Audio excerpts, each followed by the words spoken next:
انسانی جسم کی انگلیوں میں لکیریں تب نمودار ہونے لگتی ہیں جب انسان ماں کے پیٹ میں 4 ماہ تک پہنچتا ہے۔ یہ لکیریں ایک ریڈیو لہر کی صورت میں گوشت پر بننا شروع ہوتی ہیں۔ ان لہروں کو بھی پیغامات DNA سے ملتا ہے، مگر حیرت کی بات یہ ہے کہ یہ لکیریں کسی صورت بھی اس بچے کی جد امجد اور اربوں لوگ جو اس دنیا میں موجود ہیں اور کھربوں لوگ جو اس دنیا سے جا چکے ہیں کسی ایک سے بھی میل نہیں کھاتی۔ گویا یہ لکیریں بنانے والا اس قدر دانا اور حکمت رکھتا ہے کہ وہ کسی ایک کی لکیروں کو کسی دوسرے کے ساتھ ملنے نہیں دیتا۔ وہ لکیروں کی شیپ اور ڈیزائن سے مکمل باخبر ہے۔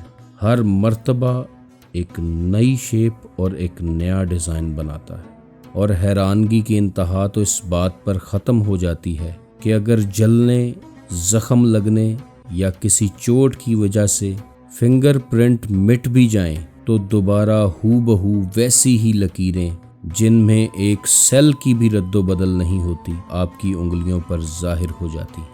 انگلیوں پہ یہ نقش ثابت کرتا ہے کہ اس جیسا کوئی ڈیزائنر نہیں، کاریگر نہیں، آرٹسٹ نہیں، مصور نہیں اور تخلیق کار نہیں۔